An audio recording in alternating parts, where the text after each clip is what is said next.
यार, ये अनुच्छेद याद क्यों नहीं होते? जितना पढ़ती हूँ उतना ही भूल जाती हूँ। पॉलिटी इतनी बोरिंग क्यों लगती है? एग्जाम कैसे क्लियर होगा मेरा? प्रॉब्लम याद करने की नहीं है, समझने की है। चलो, हाँ। मैं तुम्हें पॉलिटी ऐसे समझाता हूँ कि अनुच्छेद खुद याद हो जाएंगे और कभी नहीं भूलोगे। भूलोगे? आज हम इंडियन पॉलिटी की यानी भारतीय राज व्यवस्था की एकदम नींव को समझने वाले हैं और मेरा दावा है कि आज के बाद आपको इसे दोबारा पढ़ने की जरूरत नहीं पड़ेगी। जी हाँ, आज हम भारतीय संविधान की आत्मा को समझने वाले हैं। अब आप सोच रहे होंगे कि इतना बड़ा संविधान और उसका सार सिर्फ कुछ मिनटों में ये कैसे मुमकिन है? बिल्कुल मुमकिन है, अगर आप उस एक चाबी को समझ लें जो इस पूरे संविधान के दरवाजे को खोलती है। और वो चाबी है हमारे संविधान की प्रस्तावना यानी कि प्रियम्बल। तो आखिर ये प्रस्तावना है क्या? इसे आप संविधान का आइडेंटिटी कार्ड समझ सकते हैं, या कह लीजिए कि ये वो पहला तन्ना है जो हमें ये बताता है कि जिन महान लोगों ने हमारा संविधान बनाया उनके सपने क्या थे, वो हमारे भारत को कैसा देश बनाना चाहते थे। तो चलिए आज उनके सपनों को जरा और करीब से जानते हैं। अब मैं प्रस्तावना की कुछ लाइनें पढ़ने जा रहा हूं। इन्हें सिर्फ सुनिएगा नहीं, महसूस करने की कोशिश कीजिएगा। हम भारत के लोग भारत को एक संपूर्ण प्रभुत्व संपन्न समाजवादी पंथनिरपेक्ष लोकतंत्रात्मक गणराज्य बनाने के लिए। ये जो शुरुआती शब्द है ना, ये सिर्फ शब्द नहीं है, ये एक वादा है, एक संकल्प है जो हम सब ने मिलकर खुद से किया है। प्रस्तावना की शुरुआत में ही 5 ऐसे दमदार शब्द हैं जो हमारे देश भारत का पूरा कैरेक्टर बता देते हैं। आप कह सकते हैं कि ये वो 5 मजबूत खंभे हैं जिन पर हमारा देश खड़ा है। तो चलिए एक एक करके इन सभी शब्दों का मतलब समझते हैं। पहला और सबसे महत्वपूर्ण शब्द है संप्रभु यानी सॉवरेन। इसका बहुत सीधा सा मतलब है कि भारत अपने फैसले लेने के लिए पूरी तरह से आज़ाद है। कोई भी दूसरा देश, कोई भी बाहरी ताकत हमें ये नहीं बता सकती कि हमें क्या करना है और क्या नहीं। हम अपने घर के मालिक खुद हैं। दूसरा खंभा है समाजवादी यानी सोशलिस्ट। अब देखिए, इस शब्द को लेकर बहुत कंफ्यूजन होता है। भारत का समाजवाद ये नहीं कहता कि सब कुछ सरकार का होगा, नहीं। इसका मतलब है कि देश की संपत्ति और अवसरों का बंटवारा इस तरह से हो कि अमीर और गरीब के बीच की खाई कम हो, विकास का फायदा समाज के सबसे आखिरी इंसान तक पहुंचे। फिर आता है पंथनिरपेक्ष मतलब सेक्युलर। इसका भी मतलब एकदम साफ है कि सरकार का, स्टेट का अपना कोई धर्म नहीं होगा। सरकार के लिए सभी धर्म बराबर हैं। वो ना तो किसी धर्म को खास दर्जा देगी और ना ही किसी के साथ भेदभाव करेगी। सबको अपना अपना धर्म मानने की पूरी आजादी है। लोकतंत्रात्मक यानी डेमोक्रेटिक। दोस्तों, ये वो शब्द है जो इस देश की असली ताकत हम जैसे आम लोगों के हाथ में देता है। इसका मतलब क्या है? इसका मतलब है सरकार जनता की है, जनता के द्वारा है और जनता के लिए है। असली राजा कोई एक व्यक्ति नहीं बल्कि इस देश की जनता है। हम वोट देकर अपनी सरकार चुनते हैं और अगर वो सही से काम ना करे तो उसे बदल भी सकते हैं। और हमारा 5वां स्तंभ है गणराज्य मतलब रिपब्लिक। इसका मतलब है कि देश का जो सबसे ऊंचा पद है यानी राष्ट्रपति का पद, वो वंश के आधार पर तय नहीं होगा। यहां कोई राजा का बेटा राजा नहीं बनेगा। देश का कोई भी आम नागरिक अपनी काबिलियत के दम पर देश के सर्वोच्च पद तक पहुंच सकता है। यही हमारे गणराज्य की खूबसूरती है। तो ये तो बात हुई कि हमारा देश कैसा होगा, लेकिन प्रस्तावना आगे हमें यह भी बताती है कि इस देश के हर नागरिक को क्या क्या मिलेगा। ये वो 4 महान लक्ष्य हैं, वो 4 वादे हैं जो संविधान हम सबसे करता है। पहला और सबसे बड़ा वादा है न्याय। और ध्यान दीजिएगा, ये सिर्फ कोर्ट वाला न्याय नहीं है, ये 3 तरह का न्याय है। सामाजिक न्याय यानी किसी के साथ उसकी जाति, धर्म या लिंग के आधार पर भेदभाव नहीं होगा। आर्थिक न्याय यानी सबको अपनी रोजी रोटी कमाने के बराबर मौके मिलेंगे। और राजनीतिक न्याय यानी देश के हर नागरिक को वोट देने और चुनाव में खड़े होने का अधिकार होगा। दूसरा वादा है स्वतंत्रता यानी फ्रीडम। किस किस चीज की आजादी? हमें अपने विचार रखने की आजादी है, बोलने की आजादी है, किसी भी भगवान को मानने या ना मानने की आजादी है, अपनी तरह से पूजा करने की आजादी है। लेकिन हाँ, ये आजादी अनलिमिटेड नहीं है। हमें अपनी स्वतंत्रता का इस्तेमाल संविधान के दायरे में रहकर ही करना है। तीसरा वादा है समता मतलब इक्वालिटी। इसका मतलब है कि कानून की नजर में सब बराबर हैं, कोई छोटा बड़ा अमीर गरीब नहीं है। और सिर्फ इतना ही नहीं, सरकार की यह भी जिम्मेदारी है कि वो सबको आगे बढ़ने के बराबर मौके दे ताकि हर कोई अपनी मेहनत और हुनर के दम पर तरक्की कर सके। और चौथा वादा है बंधुत्व यानी भाईचारा। आपको पता है, डॉक्टर बी.आर. अम्बेडकर ने कहा था कि बिना भाईचारे के स्वतंत्रता और समानता का कोई मोल नहीं है। ये बस ऊपर से पोते गए रंग की तरह हैं जो कभी भी उतर सकते हैं। सोचकर देखिए, एक देश में सब लोग आजाद हैं, बराबर हैं, लेकिन किसी में आपस में प्यार ही नहीं है, भाईचारा ही नहीं है, तो क्या वो देश एक रह पाएगा? बिल्कुल नहीं। अच्छा, एक बहुत दिलचस्प बात बताता हूं। ये जो प्रस्तावना आज हम पढ़ते हैं, ये हमेशा से बिल्कुल ऐसी नहीं थी। इसमें एक बहुत ही बड़ा और ऐतिहासिक बदलाव किया गया था। चलिए उस कहानी को भी जानते हैं। बात है साल 1976 की। देश में इमरजेंसी लगी हुई थी। उसी दौरान सरकार 42वां संविधान संशोधन लेकर आई, जिसे मिनी कॉन्स्टिट्यूशन भी कहा जाता है। और इसी संशोधन के जरिए प्रस्तावना में 2 नए शब्द जोड़े गए, समाजवादी और पंथ निरपेक्ष। और इसने एक बहुत बड़ी बहस को जन्म दे दिया। बहस ये थी कि क्या इन शब्दों को जोड़ने की जरूरत थी।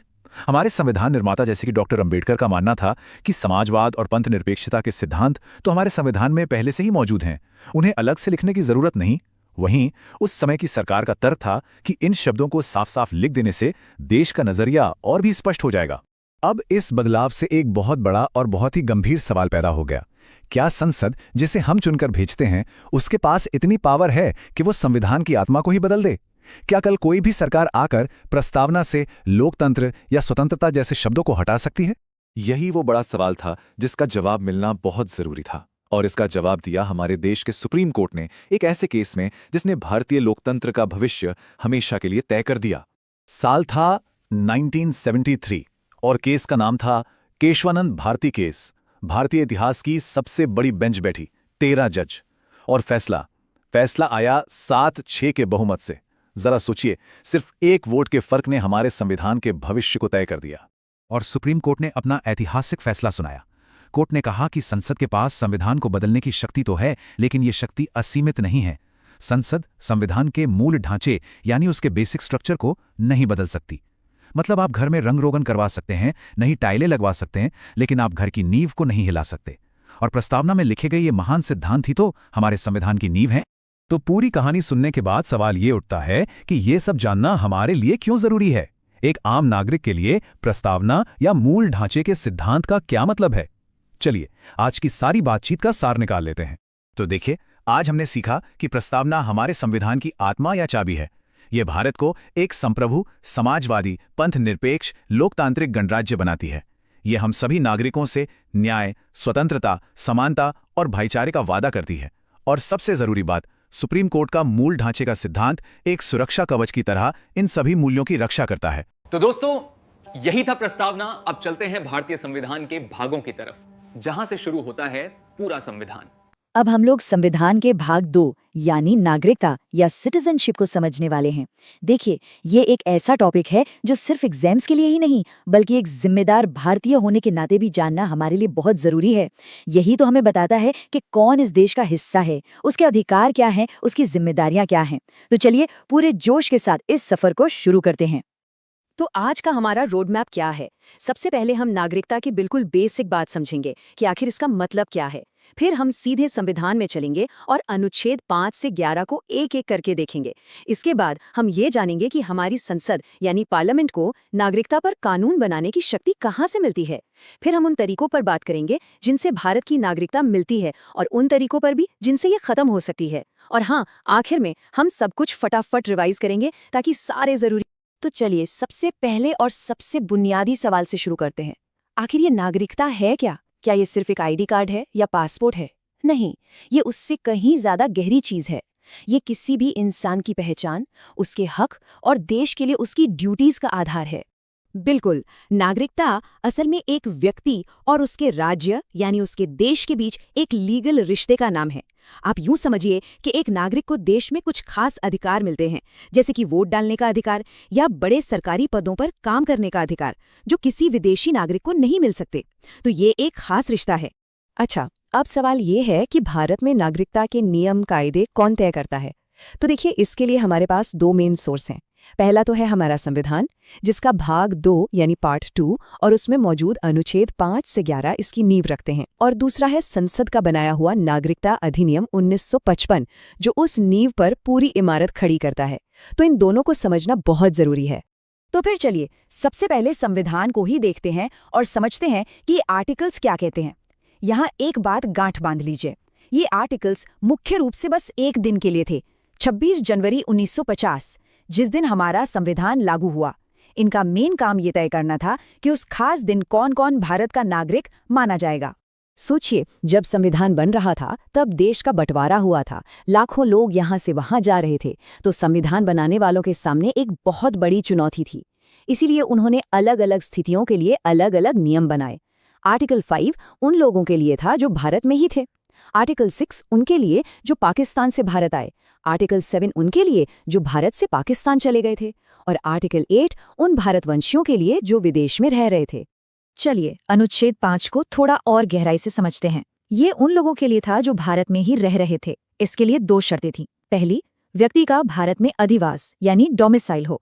डोमिसाइल का सीधा सा मतलब है कि वो भारत को ही अपना परमानेंट घर मानता हो, यहीं रहने का इरादा हो। और दूसरी शर्त ये थी कि इन 3 में से कोई एक पूरी करनी थी। या तो वो खुद भारत में पैदा हुआ हो, या उसके माता पिता में से कोई भारत में पैदा हुआ हो, या फिर वो संविधान लागू होने से ठीक पहले कम से कम 5 साल से भारत में रह रहा हो। अब आते हैं अनुच्छेद 9 पर। ये बहुत ही इंपॉर्टेंट है। ये एकदम साफ साफ कहता है कि एक म्यान में 2 तलवारें नहीं रह सकती। मतलब अगर किसी भारतीय नागरिक ने अपनी मर्जी से किसी दूसरे देश की नागरिकता ले ली तो उसी पल उसकी भारतीय नागरिकता खत्म हो जाएगी। हमारा संविधान दोहरी नागरिकता यानी ड्यूअल सिटीजनशिप को मान्यता नहीं देता। अनुच्छेद 10 एक तरह की गारंटी देता है कि आपकी नागरिकता बनी रहेगी। लेकिन रुकिए, इसमें एक बहुत बड़ा लेकिन भी छुपा है। ये कहता है कि आपकी नागरिकता बनी तो रहेगी, पर संसद जो भी कानून बनाएगी उसके हिसाब से। तो ये आर्टिकल एक तरह से हमें अगले और सबसे पावरफुल आर्टिकल के लिए तैयार कर रहा है।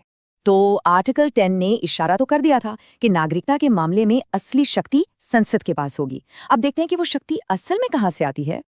और अब आता है वो आर्टिकल जो इस पूरे चैप्टर का आप कह सकते हैं मास्टर स्ट्रोक है, अनुच्छेद 11।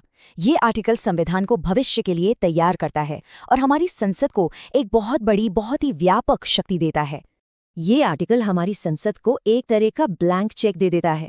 ये कहता है कि भविष्य में नागरिकता कैसे मिलेगी, यानी अर्जन कैसे होगा, और नागरिकता कैसे खत्म होगी, यानी समाप्ति कैसे होगी, और इससे जुड़े हर छोटे बड़े मामले पर कानून बनाने की पूरी शक्ति सिर्फ और सिर्फ भारत की संसद के पास होगी। तो देखिए कहानी कैसे आगे बढ़ी। 1950 में संविधान ने सिर्फ शुरुआती ढांचा दिया। फिर 1955 में संसद ने अपनी इसी आर्टिकल 11 की पावर का इस्तेमाल किया और एक पूरा का पूरा कानून बनाया, नागरिकता अधिनियम 1955।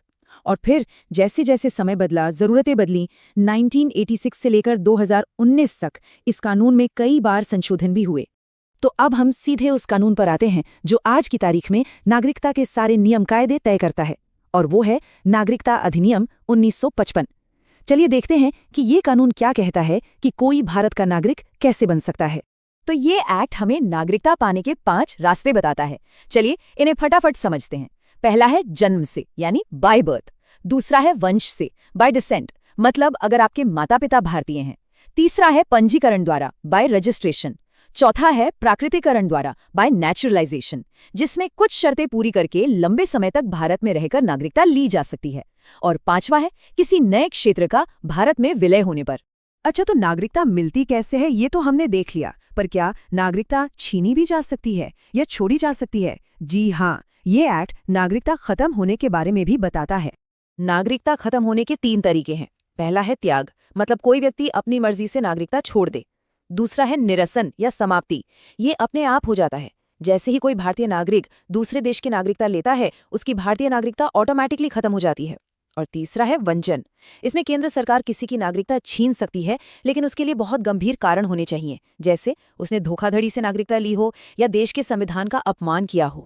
तो चलिए अब तक जो भी हमने पढ़ा है उसको फटाफट समेटते हैं और एक बहुत ज़रूरी अपडेट पर भी बात करते हैं जिसने हाल में काफ़ी सुर्खियां बटोरी हैं।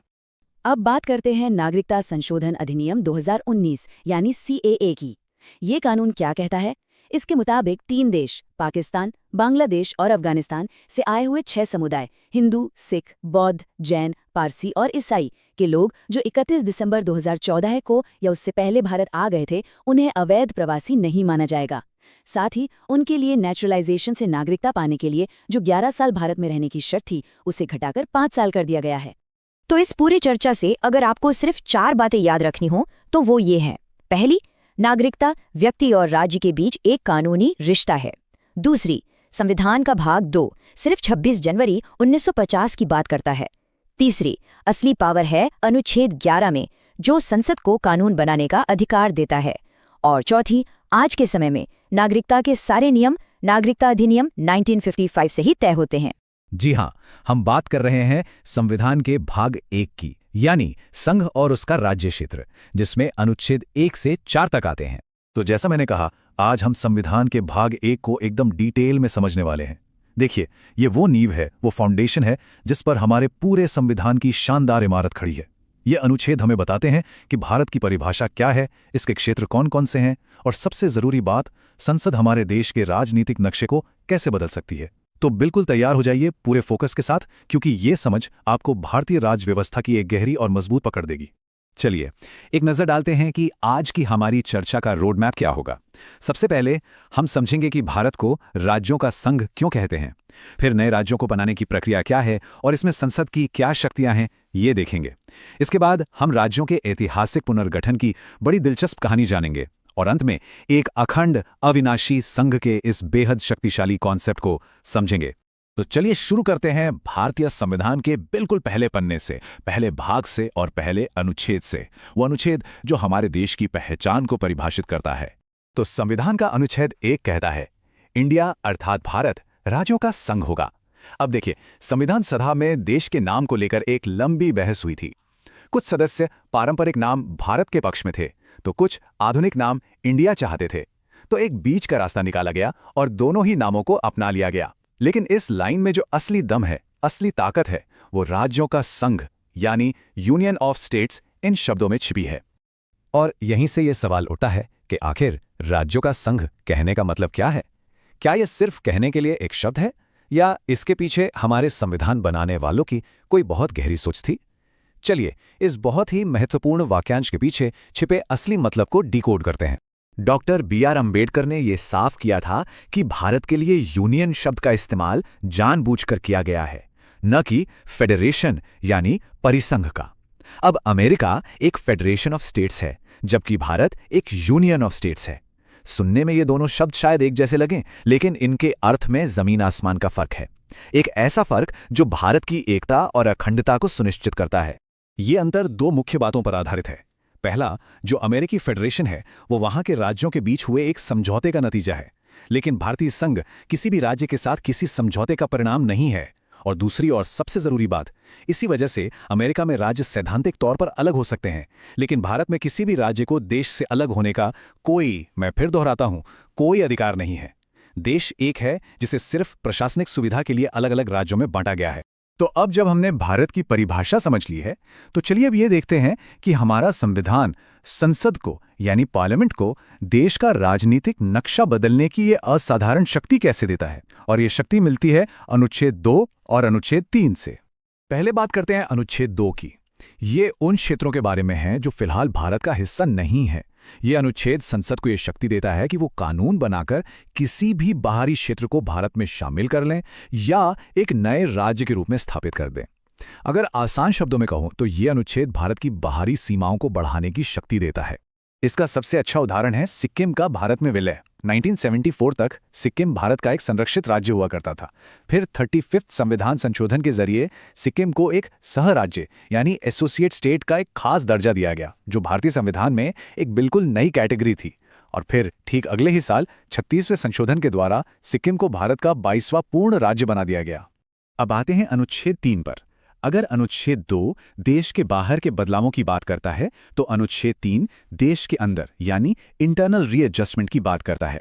ये संसद को ये शक्ति देता है कि वो किसी भी मौजूदा राज्य का क्षेत्र बढ़ा या घटा सकती है, उसकी सीमाओं को बदल सकती है, उसका नाम तक बदल सकती है, या 2 राज्यों को मिलाकर एक नया राज्य बना सकती है। जैसे 2014 में आंध्र प्रदेश से तेलंगाना का बनना इसी अनुच्छेद का एक बड़ा उदाहरण है। तो ये तो साफ है कि शक्ति बहुत बड़ी है, पर सवाल यह है कि इसका इस्तेमाल होता कैसे है। एक राज्य को बदलने या एक नया राज्य बनाने की ये जो प्रक्रिया है, ये असल में काम कैसे करती है।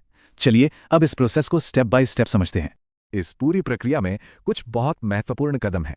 सबसे पहला, ऐसा कोई भी बिल संसद में लाने से पहले राष्ट्रपति की सिफारिश जरूरी है। फिर राष्ट्रपति उस बिल को संबंधित राज्य की विधानसभा के पास उनका मत या राय जानने के लिए भेजते हैं। लेकिन, और यह सबसे जरूरी बात है, ध्यान से सुनिएगा, राज्य विधानसभा की राय केंद्र सरकार या संसद पर बाध्यकारी नहीं है।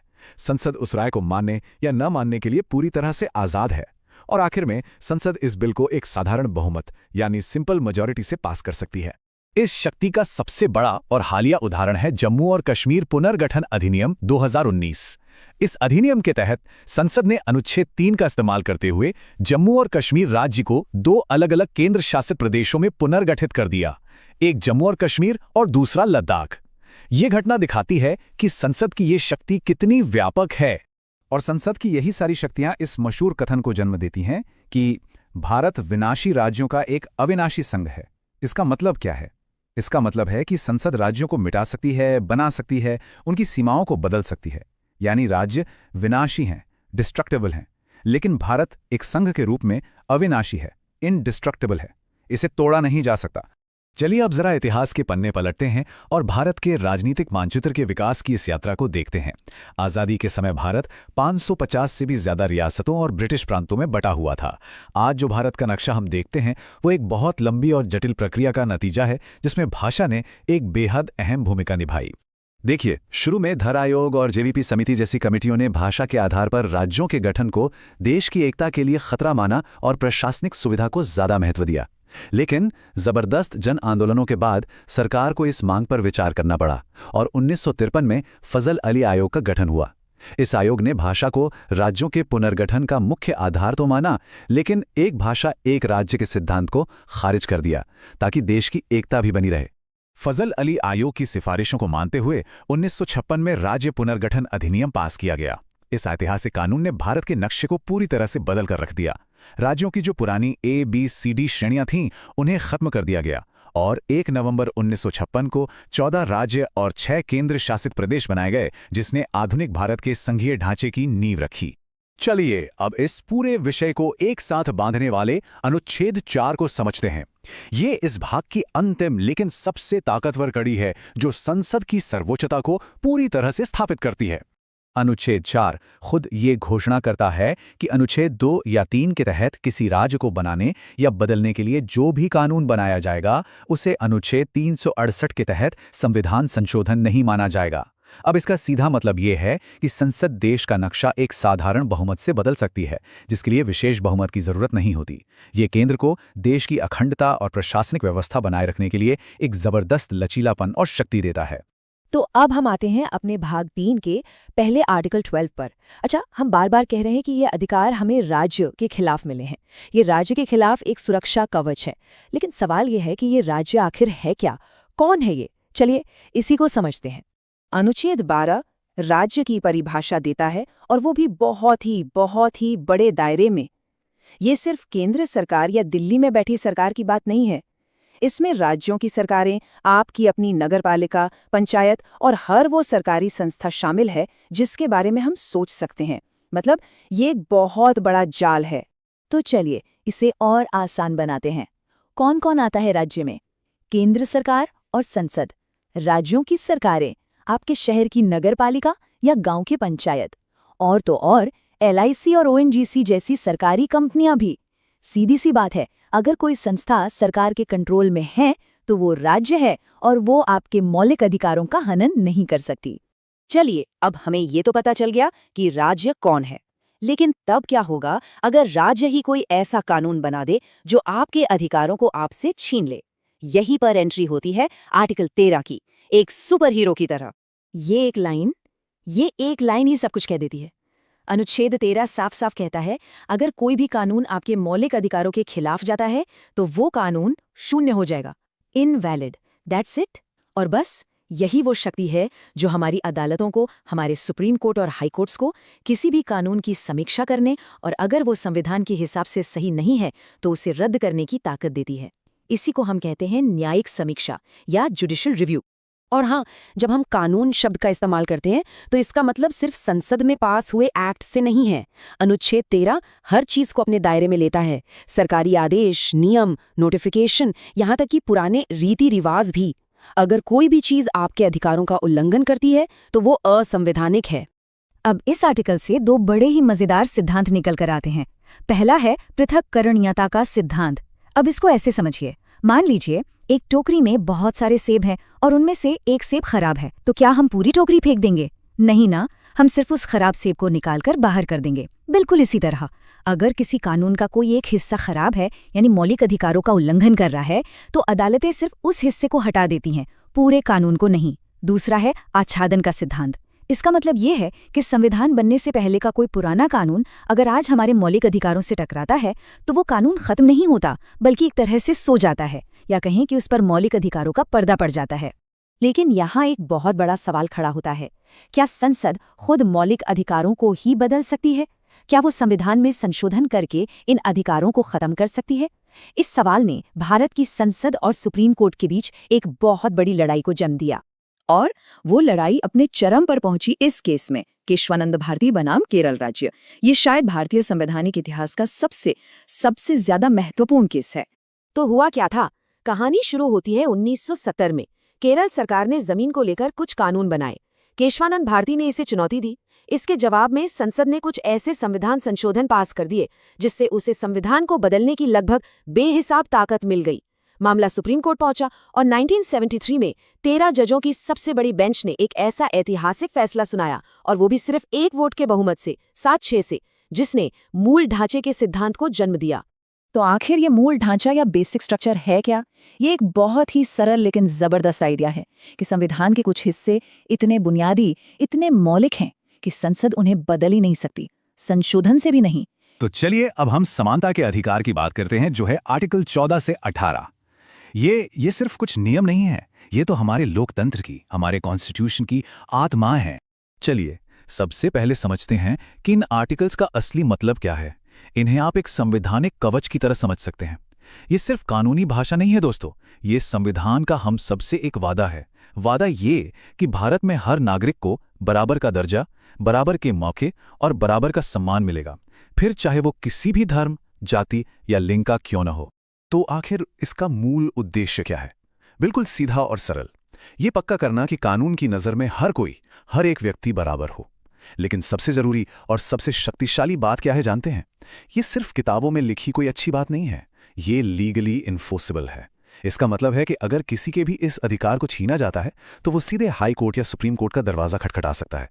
ये है इस अधिकार की असली ताकत। अब आते हैं इस अधिकार की नींव पर, उस पहले और सबसे मौलिक अनुच्छेद पर जो इस पूरे ढांचे को संभाले हुए है, आर्टिकल 14। ये वो चट्टान है जिस पर समानता के बाकी सारे कानून टिके हुए हैं। अगर आपने इसे समझ लिया ना, तो समझिए आपने समानता के अधिकार का सार समझ लिया। संविधान कहता है राज्य भारत के राज्य क्षेत्र में किसी व्यक्ति को विधि के समक्ष समता से या विधियों के समान संरक्षण से वंचित नहीं करेगा। अब यहां एक शब्द पर गौर कीजिए, व्यक्ति। संविधान ने नागरिक नहीं, व्यक्ति शब्द का इस्तेमाल किया है। इससे इसका दायरा बहुत बहुत बड़ा हो जाता है। मतलब ये अधिकार सिर्फ भारतीय नागरिकों के लिए नहीं, बल्कि भारत की जमीन पर मौजूद हर इंसान के लिए है, चाहे वो विदेशी हो या फिर कोई कंपनी ही क्यों ना हो। ये बहुत ही दिलचस्प है क्योंकि आर्टिकल 14 के अंदर ही दो पावरफुल आइडियाज छिपे हैं। पहला है विधि के समक्ष समता, जो हमने ब्रिटिश कानून से लिया है। इसका सीधा मतलब है कानून के सामने सब बराबर, कोई वीआईपी नहीं। ये एक नेगेटिव कॉन्सेप्ट है क्योंकि ये राज्य को किसी को भी स्पेशल ट्रीटमेंट देने से रोकता है। दूसरा है विधियों का समान संरक्षण, जो अमेरिकी संविधान से आया है। ये एक पॉजिटिव कॉन्सेप्ट है। ये कहता है कि एक जैसी परिस्थिति वाले लोगों के साथ एक जैसा व्यवहार करो। जैसे सभी ग्रेजुएट्स पर एक नियम लागू होगा, लेकिन आप ग्रेजुएट्स और 10वीं पास लोगों के लिए अलग अलग नियम बना सकते हैं। इसी को उचित वर्गीकरण या रीजनेबल क्लासिफिकेशन कहते हैं, ताकि असली न्याय हो सके। तो आर्टिकल 14 ने तो एक बड़ा सिद्धांत दे दिया, लेकिन ये सिद्धांत हमारी रोजमर्रा की जिंदगी में कैसे लागू होता है? यहीं पर आते हैं आर्टिकल 15 और 16। ये दोनों आर्टिकल्स भेदभाव की जड़ पर सीधा प्रहार करते हैं।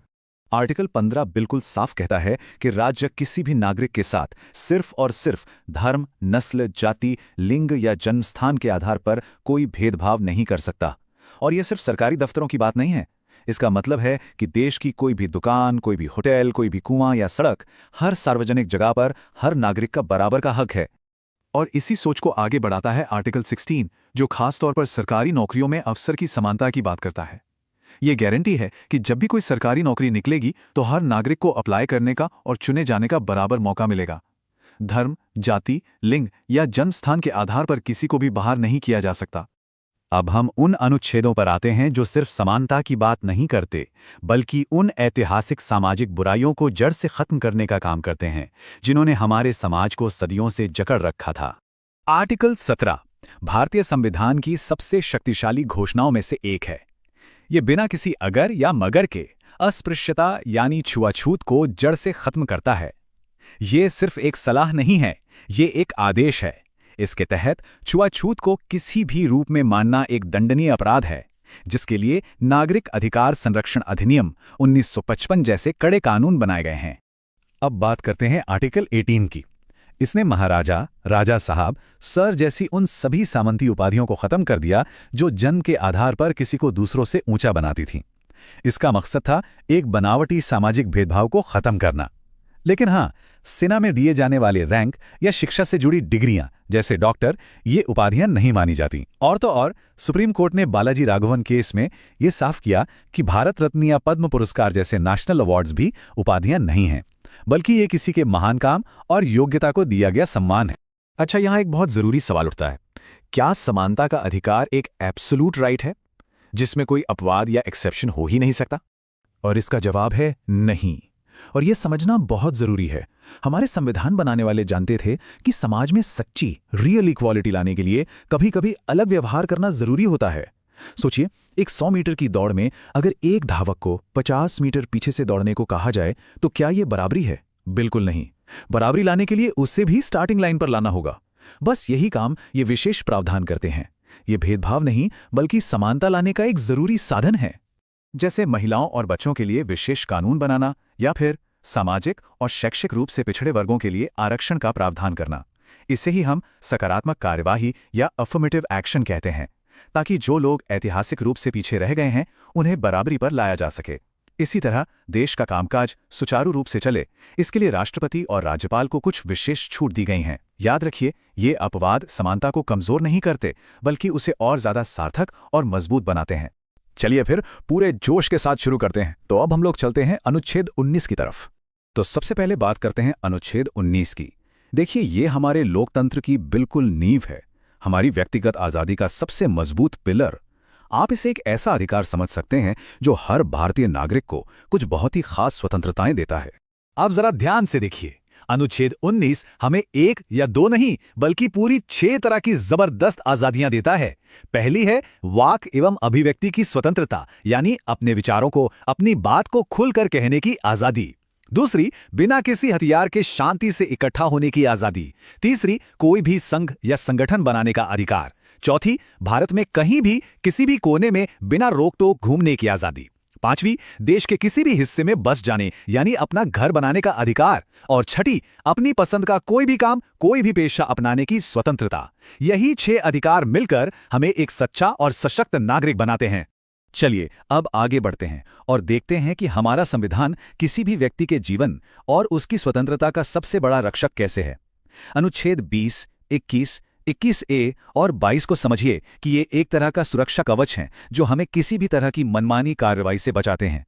अनुच्छेद 20 बहुत ही ज्यादा महत्वपूर्ण है, खासकर जब कानूनी प्रक्रिया चल रही हो। ये पक्का करता है कि न्याय हो।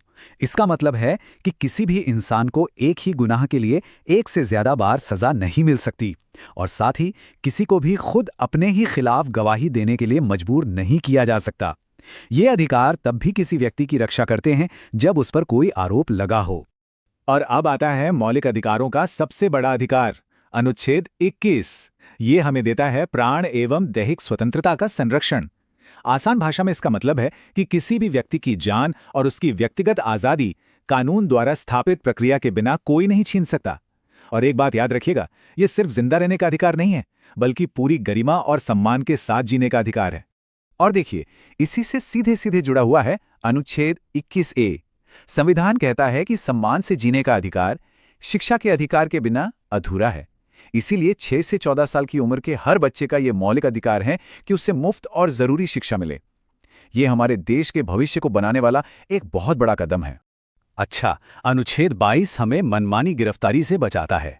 अगर किसी व्यक्ति को साधारण कानून के तहत गिरफ्तार किया जाता है तो उसे कुछ अधिकार मिलते हैं, जैसे उसे गिरफ्तारी की वजह जानने का पूरा अधिकार है, उसे अपनी पसंद के वकील से सलाह लेने का अधिकार है, और उसे गिरफ्तारी के 24 घंटे के अंदर अंदर मजिस्ट्रेट के सामने पेश करना जरूरी है।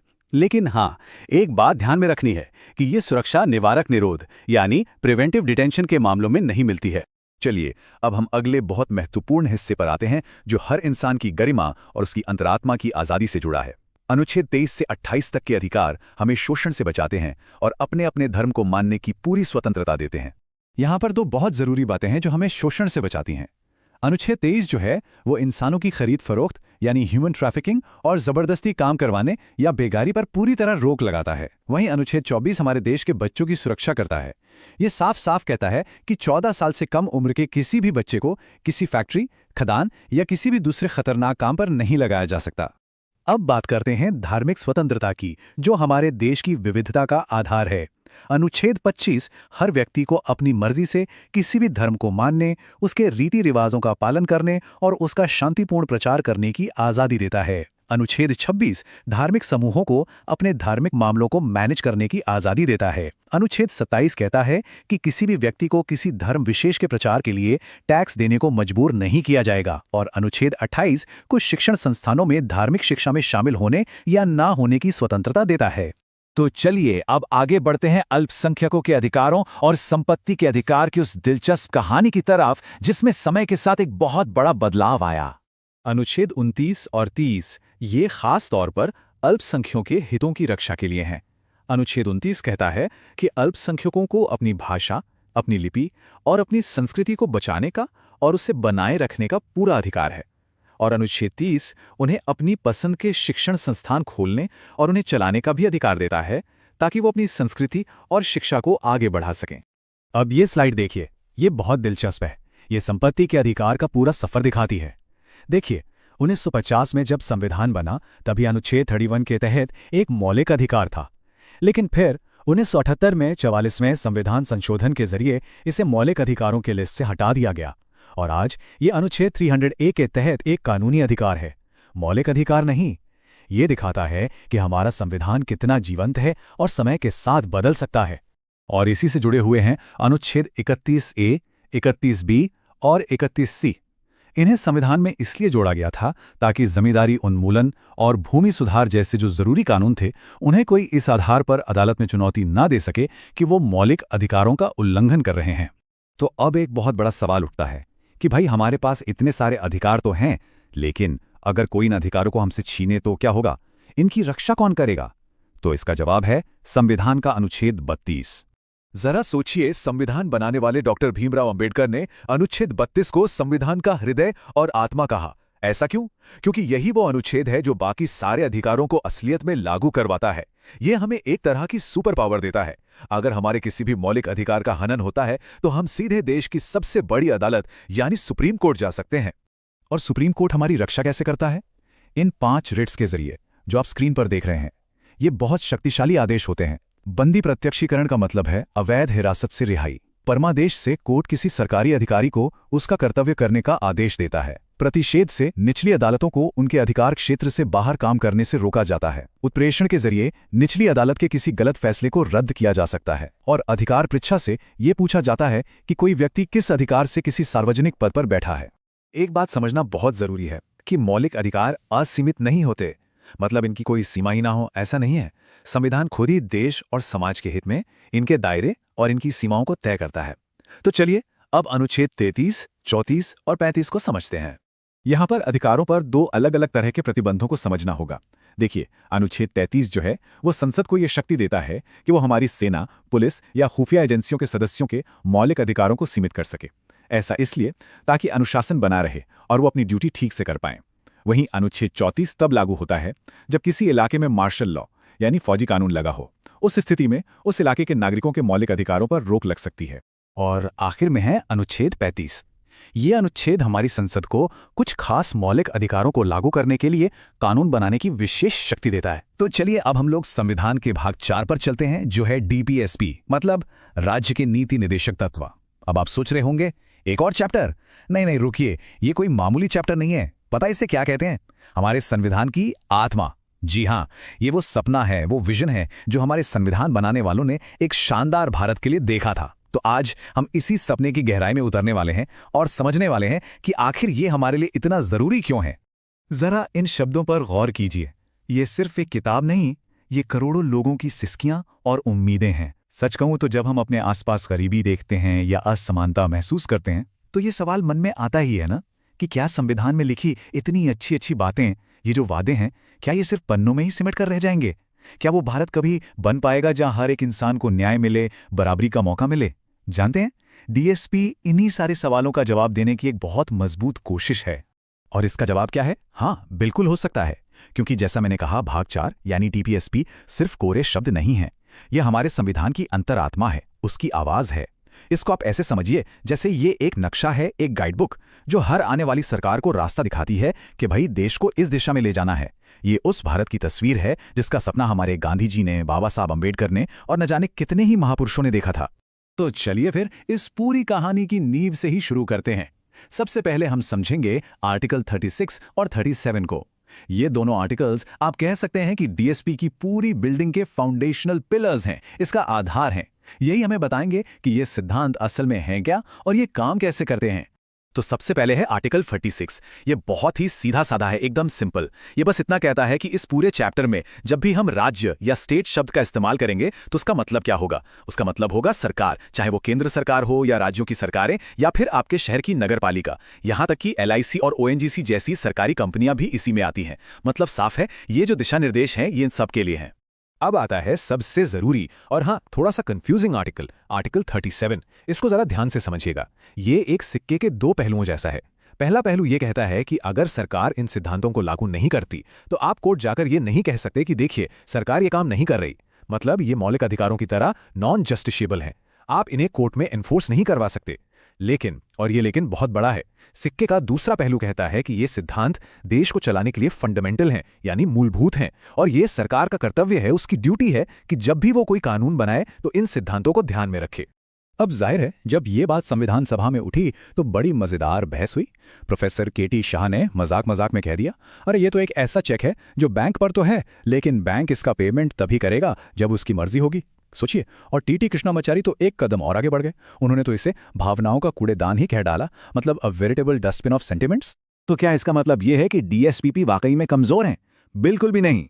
देखिए, इनके पीछे भले ही कोर्ट की यानी कानूनी शक्ति ना हो, लेकिन इनके पीछे है सबसे बड़ी शक्ति, और वो है जनता की शक्ति। कोई भी सरकार कोर्ट से भले ना डरे, लेकिन उसे हर 5 साल में वापस तो आना ही पड़ता है ना, वोट मांगने के लिए। और बस यही है डीएसपीपी की असली ताकत, एक जबरदस्त नैतिक और राजनैतिक दबाव। तो चलिए एक छोटा सा सवाल। अभी अभी हमने बात की, कौन सा आर्टिकल था वो जो कहता है कि ये सिद्धांत देश के शासन में मूलभूत हैं? बिल्कुल सही, आर्टिकल 37। ये नंबर याद रखना बहुत जरूरी है। तो चलिए अब डीपीएसपी के दिल में उतरते हैं। बात करते हैं आर्टिकल 38 और 39 की। ये वो आर्टिकल्स हैं जो एक कल्याणकारी राज्य का सपना बुनते हैं, एक वेलफेयर स्टेट का खाका तैयार करते हैं। आर्टिकल 38 बहुत बड़ी बात कहता है। ये कहता है कि राज्य का काम सिर्फ लॉ एंड ऑर्डर मेंटेन करना नहीं है, उसका काम है एक ऐसा समाज बनाना जहां हर किसी को न्याय मिले। कैसा न्याय? सामाजिक, आर्थिक और राजनीतिक। और सिर्फ इतना ही नहीं, बल्कि आय यानी इनकम और अवसरों की जो असमानता है उससे भी कम करना है। सरकार की जो मनरेगा जैसी स्कीम्स हैं वो इसी आर्टिकल की सोच को जमीन पर उतारने की एक कोशिश है। और अब आता है आर्टिकल 39। इसे तो आप डीपीएसपी का मैनिफेस्टो ही कह सकते हैं। इसमें 6 बड़े वादे हैं। पहला, सभी नागरिकों को जीविका के पर्याप्त साधन मिले। दूसरा, देश के जो रिसोर्सेज हैं वो सबके भले के लिए इस्तेमाल हों। तीसरा, पैसा और संपत्ति कुछ ही लोगों के हाथ में जमा ना हो जाए। चौथा, चाहे पुरुष हो या महिला, समान काम के लिए समान वेतन मिले। पांचवा, मजदूरों के स्वास्थ्य की रक्षा हो। और छठा, बच्चों का स्वस्थ विकास हो। और एक बात और, इसकी जो क्लॉज बी और सी है ना, वो इतने ज्यादा पावरफुल हैं कि उन्हें लागू करने के लिए सरकार कुछ मौलिक अधिकारों पर भी युक्ति-युक्त निर्बंधन लगा सकती है। इसी समाजवादी सोच को और आगे लेकर जाता है आर्टिकल 39A। ये कहता है कि न्याय महंगा नहीं होना चाहिए। ऐसा ना हो कि कोई गरीब इंसान सिर्फ इसलिए न्याय से वंचित रह जाए क्योंकि उसके पास वकील को देने के लिए पैसे नहीं है। यह सरकार का कर्तव्य बनाता है कि वो जरूरतमंदों को मुफ्त कानूनी सहायता दे। हम जो लोक अदालतें देखते हैं या जो फ्री लीगल एड सर्विसेज के बारे में सुनते हैं, उन सब की जड़ें इसी आर्टिकल में है। अच्छा, अब हम डीएसपी के अगले फेज में चलते हैं। यहां पर हमें मुख्य रूप से 2 अलग-अलग विचारधाराओं का एक खूबसूरत संगम देखने को मिलता है। एक तरफ है गांधी जी के सिद्धांत और दूसरी तरफ है आधुनिक उदारवादी बौद्धिक सिद्धांत। चलिए पहले गांधीवादी सिद्धांतों को देखते हैं। इसमें सबसे पहले आता है आर्टिकल 40, जो गांधी जी के ग्राम स्वराज के सपने को साकार करता है, यानी ग्राम पंचायतों का गठन। फिर है आर्टिकल 43, जो कुटीर उद्योगों यानी कॉटेज इंडस्ट्रीज को बढ़ावा देने की बात करता है, आर्टिकल 43B सहकारी समितियों की बात करता है। आर्टिकल 46 अनुसूचित जातियों, जनजातियों और दूसरे कमजोर वर्गों के हितों की रक्षा के लिए है। और फिर आर्टिकल 47 और 48 में नशीले पेय पदार्थों पर रोक और गो हत्या पर निषेध जैसे निर्देश भी शामिल हैं। अब बात करते हैं लिबरल इंटेलेक्चुअल यानी उदार बौद्धिक सिद्धांतों की। ये आधुनिक सोच को दिखाते हैं। इसमें है बहुचर्चित आर्टिकल 44 यानी समान नागरिक संहिता, आर्टिकल 45 जो छोटे बच्चों की देखभाल और शिक्षा की बात करता है, आर्टिकल 48 जो कृषि और पशुपालन को आधुनिक बनाने पर जोर देता है, आर्टिकल 48A जो पर्यावरण की रक्षा के लिए है, आर्टिकल 49 जो हमारे राष्ट्रीय स्मारकों को बचाने के लिए है, और एक बहुत ही जरूरी आर्टिकल 50 जो न्यायपालिका और कार्यपालिका को अलग अलग करने की बात करता है। एक और सवाल, अभी हमने जिक्र किया आर्टिकल 48A यानी पर्यावरण का संरक्षण। क्या आपको याद है कि किस संविधान संशोधन से जोड़ा गया था? जी हाँ, ये 1976 में हुए 42वें संशोधन से जोड़ा गया था, जिसे हम मिनी कॉन्स्टिट्यूशन के नाम से भी जानते हैं। आर्टिकल 44 यानी यूनिफॉर्म सिविल कोड, इसको याद रखने का एक बड़ा आसान तरीका है, 4 = 4, है ना सिंपल।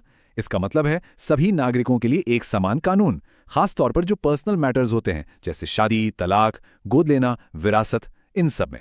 आर्टिकल 45 की कहानी भी बहुत इंटरेस्टिंग है। देखिए, जब संविधान बना था तब इसमें 6 से 14 साल के बच्चों की फ्री एजुकेशन की बात कही गई थी। लेकिन फिर आया साल 2002 और 86वां संविधान संशोधन। इसके बाद 6 से 14 साल की शिक्षा को एक डीएसपी से प्रमोट करके आर्टिकल 21A के तहत एक फंडामेंटल राइट यानी मौलिक अधिकार बना दिया गया। तो फिर आर्टिकल 45 का क्या हुआ? अब इसका विषय बदल गया। अब ये 0 से 6 साल तक के बच्चों की शुरुआती देखभाल और शिक्षा की बात करता है, जैसे हमारी आंगनबाड़ी करती हैं। इसी तरह आर्टिकल 50 को याद रखने की भी एक ट्रिक है, 50-50। ये क्या करता है? ये शक्तियों का 50-50 बंटवारा करता है। किस किस के बीच? एग्जीक्यूटिव और जुडिशरी के बीच, यानी कार्यपालिका और न्यायपालिका के बीच। इसका सीधा सा मतलब है कि जो लोग कानून लागू करते हैं यानी अफसर, और जो लोग न्याय करते हैं यानी जज, वो अलग अलग होने चाहिए ताकि न्यायपालिका पर कोई दबाव ना रहे। और इसी के साथ हम पहुंचते हैं डीएसपी के आखिरी आर्टिकल, लेकिन शायद सबसे दूरदर्शी आर्टिकल पर, आर्टिकल 51। ये एक ऐसा आर्टिकल है जो भारत की नज़र को देश की सीमाओं के पार पूरी दुनिया तक ले जाता है। आर्टिकल 51 असल में हमारी फॉरेन पॉलिसी यानी विदेश नीति का संवैधानिक आधार है। ये 4 बातें कहता है। पहली, भारत अंतर्राष्ट्रीय शांति और सुरक्षा को बढ़ावा देगा। दूसरी, दूसरे देशों के साथ न्यायपूर्ण और सम्मानजनक संबंध बनाए रखेगा। तीसरी, अंतर्राष्ट्रीय कानूनों और संधियों का आदर करेगा। और चौथी, अंतर्राष्ट्रीय विवादों को लड़ाई झगड़े से नहीं बल्कि मध्यस्थता से यानी बातचीत से सुलझाने को बढ़ावा देगा। हमारी जो नॉन अलाइन मूवमेंट की पॉलिसी रही है या पंचशील के सिद्धांत हैं, उन सब की प्रेरणा यहीं से मिलती है। तो हमने आर्टिकल 36 से 51 तक का ये पूरा सफर तय किया, और अब हम समझ सकते हैं कि डीएसपी असल में है क्या। ये सिर्फ कुछ नियम नहीं है, बल्कि ये हमारे संविधान का एक नैतिक कंपास है, एक मोरल गाइड जो हमेशा सरकारों को एक बेहतर, न्यायपूर्ण और कल्याणकारी भारत बनाने की दिशा दिखाता है। और इस बात को खुद सुप्रीम कोर्ट ने भी बहुत खूबसूरती से कहा है। मशहूर मिनर्वा मिल्स केस में कोर्ट ने कहा था कि भारतीय संविधान की नींव मौलिक अधिकारों और नीति निर्देशक तत्वों के संतुलन की चट्टान पर रखी गई है। आप इन्हें एक रथ के 2 पहियों की तरह समझिए। एक पहिया है मौलिक अधिकार, जो व्यक्ति को आज़ादी और अधिकार देता है, और दूसरा पहिया है डीपीएसपी, जो पूरे समाज के कल्याण की बात करता है। अगर एक भी पहिया निकाल दें तो रथ आगे नहीं बढ़ सकता। तो चलिए अब चलते हैं भाग 5 की तरफ। कभी ये सोचा है कि जब हम कहते हैं भारत सरकार, तो इसका असल में मतलब क्या है? प्रधानमंत्री, राष्ट्रपति, ये सब नाम तो हम रोज सुनते हैं, लेकिन ये सब मिलकर काम कैसे करते हैं? सत्ता का असली खेल, असली पावर सेंटर कहाँ है? इन सभी सवालों का जवाब दोस्तों हमें मिलता है हमारे संविधान के भाग 5 में। और ये सिर्फ कोई कानूनी दस्तावेज नहीं है, ये हमारी सरकार का पूरा ब्लूप्रिंट है। तो चलिए आज इसी ब्लूप्रिंट को मिलकर डिकोड करते हैं। तो तैयार हो जाइए, क्योंकि अब हम संविधान के एक बहुत ही जरूरी हिस्से में उतरने वाले हैं। देखिए, भाग 5 जो है वो अनुच्छेद 52 से लेकर 151 तक फैला हुआ है, काफी बड़ा है। ये हमारी केंद्र सरकार की पूरी मशीनरी को समझाता है। लेकिन आज हमारा खास फोकस रहेगा इसके सबसे ताकतवर हिस्से पर, संघ की कार्यपालिका, जिसे हम द यूनियन एग्जीक्यूटिव कहते हैं। तो ये संघ की कार्यपालिका आखिर है क्या? इसे ना एक सिंपल तरीके से समझिए। मान लीजिए कि हमारी संसद यानी पार्लियामेंट एक फैक्ट्री है जहां कानून बनते हैं। तो कार्यपालिका वो एग्जीक्यूटिव टीम है जो उन कानूनों को जमीन पर लागू करवाती है। असल में ये सरकार का वो इंजन है जो देश की गाड़ी को आगे बढ़ाता है, रोजमर्रा का सारा काम संभालता है। और इस इंजन के एक एक पुर्जे के बारे में हमें जानकारी मिलती है अनुच्छेद 52 से 78 के बीच। चलिए एक नजर डालते हैं कि आज हम क्या क्या समझने वाले हैं। सबसे पहले हम संघ की कार्यपालिका का एक परिचय लेंगे, इसका बेसिक समझेंगे। फिर हम चलेंगे देश के सर्वोच्च पद यानी राष्ट्रपति की भूमिका और शक्तियों को जानने। उसके बाद हम बात करेंगे उपराष्ट्रपति और मंत्रिपरिषद की। फिर आएगा वो पद जहां से असली पावर चलती है, प्रधानमंत्री। और आखिर में हम मिलेंगे सरकार के सबसे बड़े वकील यानी महान्यायवादी से। तो चलिए शुरू करते हैं। तो पहला पड़ाव है संघ की कार्यपालिका का परिचय। ये सरकार का वो दिल है जो नीतियों में जान डालता है और उन्हें हकीकत में बदलता है। ये समझना बहुत जरूरी है कि आखिर ये सिस्टम काम करता कैसे है। अच्छा, अब जरा इस तस्वीर को देखिए। यहाँ एक ही फ्रेम में आपको संघ की कार्यपालिका की पूरी कोर टीम दिख जाएगी। इस टीम में कौन कौन है देखिए। इसमें शामिल हैं भारत के राष्ट्रपति, उपराष्ट्रपति, प्रधानमंत्री, उनकी मंत्रिपरिषद यानी काउंसिल ऑफ मिनिस्टर्स और भारत के महान्यायवादी। ये पांचों मिलकर ही देश की एग्जीक्यूटिव बॉडी बनाते हैं। तो चलिए इस टीम के सबसे सम्मानित सदस्य से शुरुआत करते हैं। अब हम बात करेंगे संघ की कार्यपालिका के सबसे ऊंचे पद की, यानी भारत के राष्ट्रपति की। संविधान का अनुच्छेद 52 साफ साफ कहता है कि भारत का एक राष्ट्रपति होगा। अब यहाँ एक बहुत ही जरूरी बात पर ध्यान दीजिए। राष्ट्रपति राष्ट्र के प्रमुख हैं, यानी हेड ऑफ द स्टेट, सरकार के नहीं। वो भारत के पहले नागरिक हैं, हमारे देश की एकता का प्रतीक है। और हाँ, अनुच्छेद 53 के तहत वो हमारी तीनों सेनाओं, थल सेना, जल सेना और वायु सेना के सुप्रीम कमांडर भी होते हैं। तो सवाल उठता है कि देश के सबसे बड़े पद पर कौन बैठ सकता है, इसके लिए क्या योग्यताएं चाहिए। अनुच्छेद 58 हमें इसकी पूरी लिस्ट देता है। पहला, वो भारत का नागरिक हो। दूसरा, उसकी उम्र कम से कम 35 साल पूरी हो चुकी हो। तीसरा, उसमें लोकसभा का सदस्य चुने जाने की योग्यता हो। और चौथा, जो बहुत जरूरी है, वो किसी लाभ के पद पर न हो, मतलब कोई ऐसी सरकारी नौकरी न कर रहा हो जिससे उसे सैलरी मिलती हो। अब यहाँ कहानी में एक बड़ा ट्विस्ट आता है। हम और आप, मतलब आम जनता, सीधे राष्ट्रपति के लिए वोट नहीं डालते। जी हाँ, ये एक डायरेक्ट इलेक्शन नहीं है। राष्ट्रपति का चुनाव एक खास समूह करता है, जिसे निर्वाचक मंडल या इलेक्टोरल कॉलेज कहते हैं। इसका जिक्र अनुच्छेद 54 में है। ये एक अप्रत्यक्ष चुनाव है, मतलब इनडायरेक्ट इलेक्शन। तो इस खास वोटिंग टीम यानी निर्वाचक मंडल में होता कौन कौन है, चलिए देखते हैं। इसमें होते हैं संसद के दोनों सदनों यानी लोकसभा और राज्यसभा के चुने हुए सदस्य। याद रखिएगा, सिर्फ इलेक्टेड मेंबर्स, नॉमिनेटेड नहीं। फिर सभी राज्यों की विधानसभाओं के चुने हुए सदस्य। और हाँ, दिल्ली और पुडुचेरी की विधानसभाओं के चुने हुए सदस्य भी इसमें वोट डालते हैं। ये सब मिलकर देश के राष्ट्रपति को चुनते हैं। और एक बार जब राष्ट्रपति चुन लिए जाते हैं तो उनका कार्यकाल कितना होता है? इसका जवाब है अनुच्छेद 56 में। राष्ट्रपति का कार्यकाल पूरे 5 साल का होता है, जिस दिन से वो अपना पद संभालते हैं। राष्ट्रपति को समझने के बाद अब हम उस टीम की तरफ बढ़ते हैं जो असल में सरकार चलाती है और राष्ट्रपति को सलाह देती है। चलिए अब समझते हैं उपराष्ट्रपति और सबसे जरूरी मंत्रिपरिषद की भूमिका को। अब आते हैं अनुच्छेद 74 पर। ये हमारे संसदीय सिस्टम का सबसे अहम आर्टिकल है। ये कहता है कि राष्ट्रपति को सहायता और सलाह देने के लिए एक मंत्रिपरिषद होगी, जिसका मुखिया प्रधानमंत्री होगा। और मजे की बात यह है कि राष्ट्रपति इस मंत्रिपरिषद की सलाह मानने के लिए बाध्य हैं, मतलब उन्हें ये सलाह माननी ही होगी। यहीं से सारी शक्ति का खेल शुरू होता है। तो अगर राष्ट्रपति देश के प्रमुख हैं, तो सरकार का असली बॉस कौन है? चलिए अब बात करते हैं उस पद की जिसके हाथ में देश की असली कार्यकारी शक्ति होती है, भारत के प्रधानमंत्री। ये स्लाइड एक ही बार में पूरा कॉन्सेप्ट क्लियर कर देगी। एक तरफ है राष्ट्रपति जो राष्ट्र के संवैधानिक प्रमुख हैं, मतलब कॉन्स्टिट्यूशनल हेड, और दूसरी तरफ है प्रधानमंत्री जो सरकार के वास्तविक प्रमुख हैं, मतलब इफेक्टिव हेड। सारे बड़े फैसले असल में प्रधानमंत्री और उनकी कैबिनेट ही लेती है। तो पूरी बात का सार ये है कि प्रधानमंत्री मंत्रिपरिषद के लीडर हैं और देश के सारे काम भले ही राष्ट्रपति के नाम पर होते हों, लेकिन असल में राष्ट्रपति ये सभी काम प्रधानमंत्री और उनकी मंत्रिपरिषद की सलाह पर ही करते हैं। बस यही है शक्ति का पूरा संतुलन। चलिए अब हम संघ की कार्यपालिका के आखिरी लेकिन एक बहुत ही जरूरी सदस्य से मिलते हैं, भारत के महान्यायवादी यानी अटॉर्नी जनरल ऑफ इंडिया। सोचिए, जब सरकार पर कोई केस होता है या उसे कानूनी सलाह चाहिए होती है तो वो किसके पास जाती है? इसका जवाब है अनुच्छेद 76 में भारत के महान्यायवादी। ये देश के सबसे बड़े कानून अधिकारी होते हैं। इनका मुख्य काम है भारत सरकार को कानूनी मामलों पर सलाह देना और कोर्ट में सरकार का पक्ष रखना। आसान भाषा में कहें तो ये सरकार के वकील होते हैं। तो आज हमने जो कुछ भी समझा उसका निचोड़ इस एक लाइन में है। संघ की कार्यपालिका इन 5 स्तंभों से मिलकर बनती है: राष्ट्रपति, उपराष्ट्रपति, प्रधानमंत्री, मंत्रिपरिषद और महान्यायवादी। यही है वो टीम जो हमारे देश का शासन चलाती है। तो अब हम लोग चलते हैं भाग 5 के आर्टिकल 79 पर। देखिए, आज की हमारी इस पूरी चर्चा को हम 4 आसान हिस्सों में बांट लेंगे ताकि समझने में आसानी हो। सबसे पहले हम देखेंगे कि संसद बनती कैसे है, उसका गठन कैसे होता है। फिर हम बात करेंगे संसद के अधिकारियों की जो इसे चलाते हैं। तीसरे हिस्से में हम सदस्यों की शक्तियों और उनकी कार्यप्रणाली को समझेंगे। और आखिर में हम देखेंगे कि कानून और देश का बजट बनाने की पूरी प्रक्रिया क्या है। तो चलिए अपने पहले खंड से शुरुआत करते हैं। आइए समझते हैं कि हमारा संविधान भारत की संसद के बारे में आखिर कहता क्या है, इसका स्ट्रक्चर क्या है। देखिए, आर्टिकल 79 एकदम साफ साफ बताता है कि संसद का मतलब क्या है। ये कहता है कि संघ के लिए एक संसद होगी और इसके 3 हिस्से होंगे। 3 कौन कौन से? पहला राष्ट्रपति, दूसरा राज्यसभा जिसे काउंसिल ऑफ स्टेट्स भी कहते हैं, और तीसरा लोकसभा यानी हाउस ऑफ द पीपल।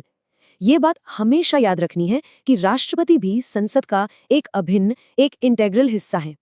अब ये स्लाइड देखिए, ये दोनों सदनों के बीच का फर्क बहुत अच्छे से समझाती है। एक तरफ है राज्यसभा, आर्टिकल 80, जो एक स्थायी सदन है, ये कभी भंग नहीं होती। यहाँ सदस्य बनने के लिए आपकी उम्र कम से कम 30 साल होनी चाहिए। दूसरी तरफ है लोकसभा, आर्टिकल 81, जो हर 5 साल में चुनी जाती है, और यहाँ सदस्य बनने के लिए न्यूनतम आयु 25 साल है। एक और जरूरी बात, राष्ट्रपति राज्यसभा में 12 सदस्यों को मनोनीत करते हैं जो कला, साहित्य, विज्ञान जैसे क्षेत्रों से आते हैं। पहले लोकसभा में भी 2 एंग्लो इंडियन सदस्यों को मनोनीत करने का प्रावधान था, लेकिन अब वो खत्म कर दिया गया है। तो राष्ट्रपति सिर्फ एक फॉर्मल हेड नहीं है, बिल्कुल नहीं। संसद के कामकाज में उनका बहुत बड़ा रोल है। आर्टिकल 85 उन्हें सत्र बुलाने और लोकसभा को भंग करने की शक्ति देता है। और ये जो आर्टिकल 88 है ना, ये एक बहुत ही खास अधिकार देता है। भारत के किसी भी मंत्री और अटॉर्नी जनरल को ये हक है कि वो संसद के किसी भी सदन में बोल सकते हैं, बहस में हिस्सा ले सकते हैं, ताकि सरकार की बात दोनों सदनों में रखी जा सके। लेकिन हाँ, वोट डालने का हक उन्हें सिर्फ उसी सदन में होगा जिसके वो सदस्य हैं। तो ठीक है, संसद कैसे बनती है ये तो हमने समझ लिया, पर भाई इस पूरी मशीनरी को चलाता कौन है? कौन है वो लोग जो रोज का काम काज देखते हैं? दोनों सदनों को चलाने के लिए अपने अपने पीठासीन अधिकारी होते हैं। राज्यसभा में जो सभापति होते हैं वो भारत के उपराष्ट्रपति होते हैं। ये एक पदेन पद है जिसका सीधा मतलब ये है कि जो भी व्यक्ति उपराष्ट्रपति बनेगा वो ऑटोमेटिकली राज्यसभा का सभापति बन जाएगा। वहीं उपसभापति को राज्यसभा के सदस्य अपने बीच में से ही चुनते हैं। इसी तरह लोकसभा में अध्यक्ष और उपाध्यक्ष दोनों का चुनाव लोकसभा के सदस्य अपने में से ही करते हैं। अच्छा, ये तो हो गई नियुक्ति की बात, पर सवाल ये उठता है कि अगर इन अधिकारियों को इनके पद से हटाने की जरूरत पड़ जाए तो क्या होगा? इसके लिए संविधान ने एक खास प्रक्रिया दी है। किसी भी पीठासीन अधिकारी को हटाने की प्रक्रिया के 2 बिल्कुल जरूरी कदम हैं। पहला, हटाने का प्रस्ताव लाने से कम 14 दिन पहले एक नोटिस देना ही होगा, और दूसरा, प्रस्ताव को सदन के तत्कालीन समस्त सदस्यों के बहुमत से पास करना होगा। अब यहाँ इस बात पर गौर कीजिए, ये सिर्फ मौजूद सदस्यों का बहुमत नहीं है, बल्कि उस समय सदन की जो कुल संख्या है उसका बहुमत चाहिए। ये इसे एक बहुत ही गंभीर प्रक्रिया बनाता है। और ये देखिए कितना जबरदस्त नियम है। जब किसी अध्यक्ष या सभापति को हटाने का प्रस्ताव चल रहा हो तो वो उस कार्यवाही की अध्यक्षता नहीं कर सकते, जाहिर सी बात है। लेकिन उन्हें एक सामान्य सदस्य की तरह सदन में बोलने, बहस में हिस्सा लेने और सबसे जरूरी पहली बार में ही वोट देने का अधिकार मिल जाता है। आमतौर पर वो सिर्फ टाई होने पर वोट करते हैं, जिसे कास्टिंग वोट कहते हैं, लेकिन इस स्थिति में उन्हें पहले ही वोट करने का हक मिलता है। चलिए अब आगे बढ़ते हैं और संसद के सदस्यों की बात करते हैं। उनकी शक्तियां क्या हैं, उनकी योग्यताएं क्या होती हैं और उन्हें कुछ खास विशेषाधिकार क्यों दिए गए हैं।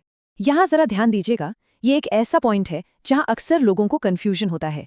संविधान में 2 अलग अलग शपथ की बात है। पहली शपथ है आर्टिकल 84 के तहत, जो चुनाव लड़ने के लिए नामांकन भरते समय लेनी पड़ती है। ये चुनाव आयोग के अधिकारी के सामने होती है।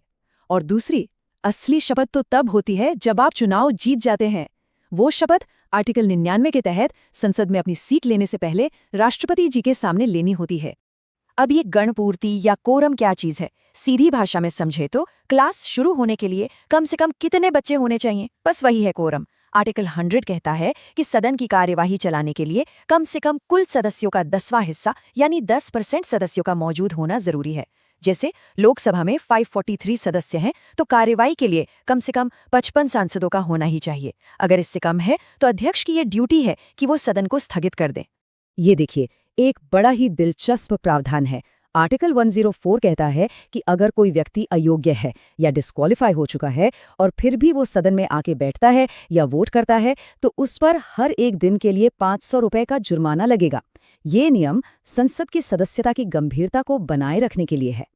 अब आता है आर्टिकल 105, जो हमारे लोकतंत्र का एक बहुत मजबूत स्तंभ है। ये सदस्यों को देता है वाक स्वातंत्र्य, यानी बोलने की पूरी आज़ादी। इसका मतलब ये है कि एक सांसद को संसद के अंदर कही गई किसी भी बात या दिए गए किसी भी वोट के लिए किसी भी अदालत में नहीं ले जाया जा सकता। ये विशेषाधिकार इसलिए जरूरी है ताकि हमारे प्रतिनिधि बिना किसी डर के जनता की आवाज को उठा सकें। और अब हम आते हैं अपने आखिरी और सबसे जरूरी खंड पर।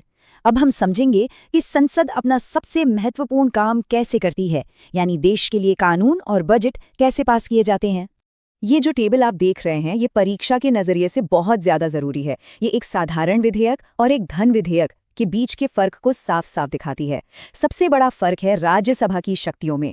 धन विधेयक यानी मनी बिल जो पैसों से जुड़ा होता है, वो सिर्फ लोकसभा में पेश हो सकता है। राज्यसभा उसे सिर्फ 14 दिनों तक रोक सकती है या कुछ सिफारिशें दे सकती है। मानना न मानना लोकसभा पर है। ऐसा क्यों? क्योंकि वित्तीय मामलों पर चुनी हुई सरकार का नियंत्रण मजबूत होना चाहिए। हम सब आम बोलचाल में बजट शब्द का इस्तेमाल करते हैं, पर मजे की बात यह है कि हमारे संविधान में बजट शब्द कहीं भी नहीं लिखा है। जी हाँ, इसकी जगह जो आधिकारिक शब्द है वो है वार्षिक वित्तीय विवरण या एनुअल फाइनेंशियल स्टेटमेंट। ये असल में सरकार के अगले 1 साल की कमाई और खर्चे का पूरा लेखा जोखा होता है। तो ठीक है, बजट में चर्चा हो गई कि किस काम के लिए कितना पैसा चाहिए, पर सरकार को वो पैसा मिलेगा कैसे? सरकार के खजाने की चाबी क्या है? वो चाबी है विनियोग विधेयक यानी एप्रोप्रिएशन बिल।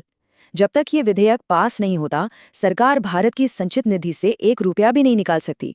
तो ये पैसा निकालने का एक तरह का फाइनल अप्रूवल है। चलिए कुछ और प्रक्रिया से जुड़े नियमों को भी जल्दी से देख लेते हैं।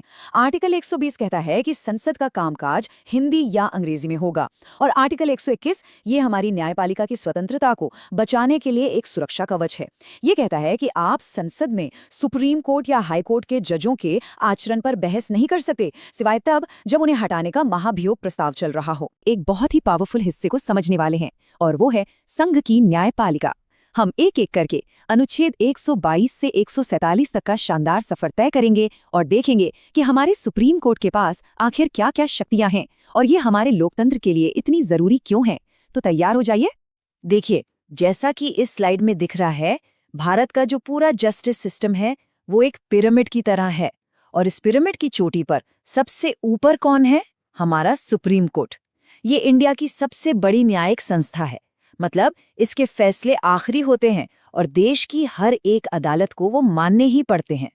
तो चलिए सबसे पहले खंड 1 में सुप्रीम कोर्ट की नींव को समझते हैं कि आखिर ये बना कैसे, कहाँ पर है और इसकी शक्तियों का ढांचा क्या है। चलिए शुरू करते हैं।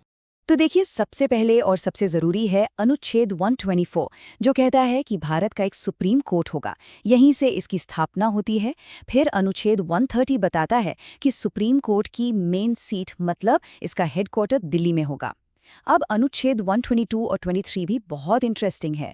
अनुच्छेद 122 कहता है कि कोर्ट पार्लियामेंट की कार्यवाही में दखल नहीं देगी, उसकी जांच नहीं करेगी, और अनुच्छेद 123 राष्ट्रपति को अध्यादेश यानी ऑर्डिनेंस जारी करने की पावर देता है। ये सब मिलकर हमारे लोकतंत्र में एक बैलेंस बनाते हैं। अब अनुच्छेद 29 सुप्रीम कोर्ट को एक स्पेशल दर्जा देता है, अभिलेख न्यायालय या कोर्ट ऑफ रिकॉर्ड का। इसका मतलब क्या है?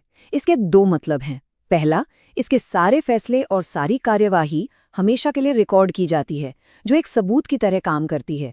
और दूसरा, जो बहुत पावरफुल है, कि अगर कोई सुप्रीम कोर्ट की तौहीन करता है, उसकी अवमानना करता है, तो कोर्ट उसे सजा दे सकता है। ये पावर कोर्ट की गरिमा बनाए रखने के लिए बहुत जरूरी है। चलिए अब खंड 2 पर चलते हैं। अब बात करते हैं उन लोगों की जो इस महान संस्था को चलाते हैं, हमारे न्यायाधीश। देखते हैं कि उनकी नियुक्ति कैसे होती है और उनकी सर्विस की शर्तें क्या हैं। देखिए, नॉर्मल अपॉइंटमेंट के अलावा संविधान में कुछ स्पेशल सिचुएशन के लिए भी रास्ते बनाए गए हैं। जैसे अनुच्छेद 126 के तहत अगर चीफ जस्टिस ऑफ इंडिया की कुर्सी खाली हो तो राष्ट्रपति एक एक्टिंग चीफ जस्टिस को अपॉइंट कर सकते हैं। अनुच्छेद 127 कहता है कि अगर किसी केस को सुनने के लिए जजों की संख्या कम पड़ रही है, जिसे कोरम कहते हैं, तो कुछ समय के लिए एड हॉक जजों को भी नियुक्त किया जा सकता है। और तो और अनुच्छेद 128 के तहत चीफ जस्टिस रिटायर्ड जजों से भी काम करने के लिए रिक्वेस्ट कर सकते हैं। मकसद बस एक है, न्याय का काम रुकना नहीं चाहिए। यहाँ एक बहुत ज़रूरी बात अनुच्छेद 125 में बताई गई है, जजों की सैलरी, भत्ते, ये सब संसद कानून बनाकर तय करती है और एक बार कोई जज नियुक्त हो गया तो उसके बाद उसकी सैलरी या सुविधाओं में कोई कटौती नहीं की जा सकती। ये क्यों ज़रूरी है? ताकि जज बिना किसी आर्थिक दबाव के बिल्कुल निष्पक्ष होकर फैसले कर सकें। अब आते हैं सबसे मजेदार और सबसे पावरफुल हिस्से पर, खंड 3, सुप्रीम कोर्ट का क्षेत्राधिकार यानी ज्यूरिसडिक्शन। इसका सीधा सा मतलब है कि सुप्रीम कोर्ट के पास कौन कौन से मामले सुनने और उन पर फैसला देने की पावर है। यहीं से उसकी असली ताकत पता चलती है। सबसे पहले है मूल क्षेत्राधिकार, जो अनुच्छेद 131 के अंडर आता है। इसका मतलब है कि कुछ केस ऐसे होते हैं जो सीधे मतलब डायरेक्टली सुप्रीम कोर्ट में ही शुरू हो सकते हैं, किसी और कोर्ट में नहीं। ये कौन से मामले होते हैं? जैसे केंद्र सरकार और किसी राज्य सरकार के बीच झगड़ा हो जाए या फिर दो राज्यों के बीच में ही कोई विवाद खड़ा हो जाए। ऐसे मामलों के लिए पहला दरवाजा ही सुप्रीम कोर्ट का है। सुप्रीम कोर्ट की सबसे बड़ी शक्तियों में से एक है उसकी अपील सुनने की शक्ति। मतलब अगर आप हाई कोर्ट के किसी फैसले से सहमत नहीं हैं तो आप सुप्रीम कोर्ट में अपील कर सकते हैं। इसके 3 मेन प्रकार हैं। स्टेप 1 अनुच्छेद 132 के तहत संविधान से जुड़े मामलों में। स्टेप 2 अनुच्छेद 133 के तहत सिविल यानी जमीन जायदाद के मामलों में। और स्टेप 3 अनुच्छेद 134 के तहत क्रिमिनल मामलों में आप सुप्रीम कोर्ट का दरवाजा खटखटा सकते हैं। अच्छा, अपील करने का भी एक प्रोसेस है। अनुच्छेद 134A के मुताबिक अपील के लिए पहले हाई कोर्ट से एक सर्टिफिकेट लेना होता है। अनुच्छेद 135 कहता है कि आज़ादी से पहले जो फेडरल कोर्ट की शक्तियां थी वो अब सुप्रीम कोर्ट के पास हैं। लेकिन असली गेम चेंजर है अनुच्छेद 136 यानी स्पेशल लीव पिटिशन या SLP। ये सुप्रीम कोर्ट की एक सुपर पावर है। इसके तहत सुप्रीम कोर्ट देश की किसी भी अदालत या ट्रिब्यूनल के किसी भी फैसले के खिलाफ अपील सुनने की इजाजत दे सकता है। ये एक असाधारण शक्ति है। अब हम खंड 4 में सुप्रीम कोर्ट की कुछ ऐसी स्पेशल पावर्स के बारे में जानेंगे जो उसे सच में सुप्रीम यानी सर्वोच्च बनाती हैं। इस स्लाइड पर लिखी लाइन को बहुत ध्यान से देखिए। अनुच्छेद 141 ये कहता है कि सुप्रीम कोर्ट ने जो कानून घोषित कर दिया वो भारत की हर अदालत को मानना ही होगा। ये पत्थर की लकीर है। इसी को डॉक्ट्रिन ऑफ प्रीसिडेंट कहते हैं। मतलब सुप्रीम कोर्ट का फैसला खुद एक कानून बन जाता है जिसे देश की सभी छोटी अदालतों को फॉलो करना होता है। और फिर आता है अनुच्छेद 142, शायद हमारे संविधान के सबसे शक्तिशाली अनुच्छेदों में से एक। ये सुप्रीम कोर्ट को किसी भी मामले में पूर्ण न्याय यानी कंप्लीट जस्टिस करने के लिए कोई भी आदेश पास करने की ताकत देता है। मतलब अगर कभी ऐसा लगे कि मौजूदा कानून से किसी को पूरा न्याय नहीं मिल पा रहा तो सुप्रीम कोर्ट इस आर्टिकल का इस्तेमाल करके वो फैसला दे सकता है जिससे सच में न्याय हो सके। सुप्रीम कोर्ट का एक और अनोखा रोल है सलाह देने का, जो उसे अनुच्छेद 143 से मिलता है। इसके तहत अगर देश के राष्ट्रपति को लगता है कि कानून का कोई ऐसा सवाल खड़ा हो गया है जो पूरे देश के लिए जरूरी है, तो वो उस पर सुप्रीम कोर्ट से सलाह या राय मांग सकते हैं। हाँ, एक बात याद रखने वाली है कि सुप्रीम कोर्ट की ये सलाह सरकार पर बाइंडिंग नहीं होती। मतलब सरकार इसे मानने के लिए मजबूर नहीं है। और भी कई इंपॉर्टेंट पावर्स हैं, जैसे अनुच्छेद 137 जो सुप्रीम कोर्ट को अपने ही दिए हुए फैसलों को दोबारा देखने यानी रिव्यू करने की शक्ति देता है। अनुच्छेद 139A के तहत न्याय के लिए किसी केस को एक हाईकोर्ट से दूसरे हाईकोर्ट में ट्रांसफर भी किया जा सकता है। इसी तरह अनुच्छेद 138, 139 और 140 कोर्ट के अधिकार क्षेत्र को बढ़ाने और उसे एक्स्ट्रा शक्तियां देने का काम करते हैं। और आखिर में खंड 5 में हम ये देखेंगे कि ये पूरी मशीनरी, ये पूरी संस्था काम कैसे करती है, इसके नियम और प्रक्रियाएं क्या हैं जो इसे इतना स्मूथ चलाती हैं। तो ये सब काम कैसे करता है? बहुत सिंपल है। स्टेप 1 अनुच्छेद 144 कहता है कि देश के सभी अधिकारी सुप्रीम कोर्ट की मदद करेंगे। स्टेप 2, अनुच्छेद 145 सुप्रीम कोर्ट को ये पावर देता है कि वो अपने कामकाज के लिए खुद नियम बना सके। स्टेप 3, अनुच्छेद 146 कोर्ट के स्टाफ और खर्चों के बारे में बात करता है। और स्टेप 4, अनुच्छेद 147 संविधान को कैसे समझा जाएगा, उसकी व्याख्या कैसे होगी, इससे जुड़े नियम बताता है। ये सारे अनुच्छेद मिलकर सुप्रीम कोर्ट को एक आज़ाद और असरदार संस्था बनाते हैं। तो अब हम लोग चलते हैं भाग 6 की ओर, जिसमें आर्टिकल है 152 से लेके 237 तक।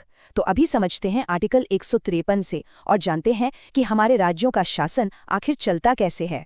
तो आज हम क्या क्या समझने वाले हैं? सबसे पहले हम देखेंगे कि राज्य की कार्यपालिका होती क्या है। फिर सबसे मजेदार पार्ट, राज्यपाल से जुड़े सारे आर्टिकल्स को याद करने की एक जबरदस्त ट्रिक देखेंगे, एक खास कोड के जरिए। उसके बाद हम मुख्यमंत्री और उनकी मंत्रिपरिषद की ताकत और भूमिका को समझेंगे। फिर जानेंगे राज्य के महाधिवक्ता के बारे में और आखिर में मुख्यमंत्री के क्या क्या कर्तव्य होते हैं उस पर भी बात करेंगे। तो तैयार हैं सब? चलिए फिर शुरू करते हैं। तो देखिए, हमारे संविधान का जो भाग 6 है उसमें अनुच्छेद 153 से लेकर 167 तक ये सब राज्य की कार्यपालिका के बारे में ही हैं। अब सवाल ये उठता है कि भाई ये कार्यपालिका या स्टेट एग्जीक्यूटिव आखिर है क्या? देखिए, इसको ना एक टीम की तरह समझिए और इस टीम के 4 सबसे इंपॉर्टेंट खिलाड़ी कौन हैं? सबसे पहले राज्यपाल, फिर आते हैं मुख्यमंत्री, उनकी पूरी मंत्रिपरिषद और आखिर में राज्य के महाधिवक्ता। यही 4 लोग मिलकर समझ लीजिए पूरे राज्य का शासन चलाते हैं। तो चलिए इस टीम के पहले और सबसे अहम खिलाड़ी यानी कि राज्यपाल, उन पर फोकस करते हैं। अभी हम अनुच्छेद 153 से 162 तक एक एक करके सबको समझेंगे। और हाँ, जैसा मैंने कहा था, इन सबको याद रखने के लिए मेरे पास एक बहुत ही मजेदार ट्रिक है। बने रहिएगा। हाँ, मैं बिल्कुल समझ सकता हूँ। जब इतने सारे अनुच्छेद, इतने सारे आर्टिकल्स एक साथ आ जाते हैं ना, तो उन्हें याद रखना पहाड़ चढ़ने जैसा लगता है। 153 में क्या था, 154 में क्या था, 155? अरे यार, कंफ्यूजन होना तो बहुत ही नॉर्मल है। पर जैसा मैंने कहा, फिक्र की कोई बात नहीं है, क्योंकि इसका एक बहुत ही शानदार, बहुत ही आसान हल है मेरे पास। और ये रही वो मस्ट की। बस ये एक मजेदार लाइन याद कर लीजिए, पीके ने काश राज्यपाल को क्षमा किया होता। सुनने में थोड़ा फिल्मी और मजाकिया है ना, लेकिन यकीन मानिए यही एक लाइन आपको अनुच्छेद 153 से लेकर 162 तक सब कुछ उंगलियों पर याद करा देगी। जानना है कैसे? चलिए एक एक करके इस कोड को डीकोड करते हैं। तो सबसे पहले आता है पीके का पी का मतलब है पद यानी कि पोस्ट। अनुच्छेद 153 बस इतनी सी बात कहता है कि हर राज्य के लिए एक राज्यपाल होगा। सिंपल। हाँ, एक बात और, 7वें संविधान संशोधन जो 1956 में हुआ था, उसके बाद ये भी तय हुआ कि एक ही व्यक्ति को 2 या 2 से ज्यादा राज्यों का राज्यपाल भी बनाया जा सकता है। तो पी से पद, आर्टिकल 153 याद हो गया। तो पीके में पी हो गया। अब बारी है के की। के का मतलब है कार्यपालिका शक्ति, मतलब एग्जीक्यूटिव पावर। अनुच्छेद 154 ये साफ साफ कहता है कि राज्य की जितनी भी कार्यकारी शक्ति है वो सब की सब राज्यपाल में ही निहित होगी। मतलब कहने का ये है कि राज्य सरकार के जितने भी काम होते हैं वो फॉर्मली, आधिकारिक तौर पर राज्यपाल के नाम पर ही किए जाते हैं। अब आता है ने, पीके ने। तो ने से हमें याद रखना है नियुक्ति यानी अपॉइंटमेंट। अनुच्छेद 155 के हिसाब से राज्यपाल का कोई चुनाव नहीं होता, उन्हें कोई वोट देकर नहीं चुनता, बल्कि उनकी नियुक्ति सीधे भारत के राष्ट्रपति करते हैं। और ऐसा इसीलिए किया जाता है ताकि केंद्र और राज्य के बीच एक मजबूत कनेक्शन, एक कड़ी बनी रहे। एक बात हमेशा याद रखिएगा, ये जो सारे अनुच्छेद हम पढ़ रहे हैं ये किसी भी कॉम्पिटिटिव एग्जाम के लिए बहुत बहुत जरूरी हैं। तो पूरे ध्यान से आगे बढ़ते हैं और अपनी इस जबरदस्त ट्रिक को पूरा करते हैं। काश। अब आते हैं काश के का पर। का से है कार्यकाल यानी टर्म ऑफ ऑफिस। अनुच्छेद 156 के मुताबिक राज्यपाल का कार्यकाल होता तो 5 साल का है, लेकिन इसमें एक बहुत बड़ा लेकिन है। वो राष्ट्रपति के प्रसाद पर्यंत पद पर बने रहते हैं। अब ये प्रसाद पर्यंत क्या है? आसान भाषा में इसका मतलब है जब तक राष्ट्रपति की मर्जी हो, वो चाहे तो उन्हें 5 साल से पहले भी हटा सकते हैं। अब काश में जो आ की मात्रा है, का के बाद आ, उससे हम याद रखेंगे अर्हताएं यानी कि क्वालिफिकेशंस या योग्यताएं। अनुच्छेद 157 राज्यपाल बनने के लिए बस 2 सीधी साधी योग्यताएं बताता है। पहली, वो व्यक्ति भारत का नागरिक हो और दूसरी, उनकी उम्र कम से कम 35 साल पूरी हो चुकी हो। बस इतना ही।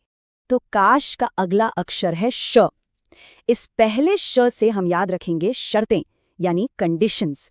अनुच्छेद 158 राज्यपाल के पद की कुछ शर्तें बताता है, जैसे वो संसद या किसी राज्य की विधानसभा का सदस्य नहीं हो सकता, और साथ ही वो कोई दूसरा सरकारी पद जिससे लाभ हो वो धारण नहीं कर सकता।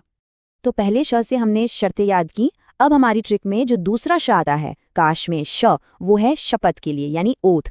अनुच्छेद 159 ये कहता है कि राज्यपाल को अपना पद संभालने से पहले शपथ लेनी होती है, और ये शपथ कौन दिलाता है? उस राज्य के हाई कोर्ट के जो चीफ जस्टिस होते हैं वो। और मान लीजिए अगर चीफ जस्टिस मौजूद नहीं है तो फिर जो भी सबसे सीनियर जज होंगे वो शपथ दिलाएंगे। अब हमारी ट्रिक का पूरा शब्द राज्यपाल ही ले लेते हैं। इससे हमें याद रखना है अनुच्छेद 160। देखिए, ये एक तरह का इमरजेंसी प्रोविजन है।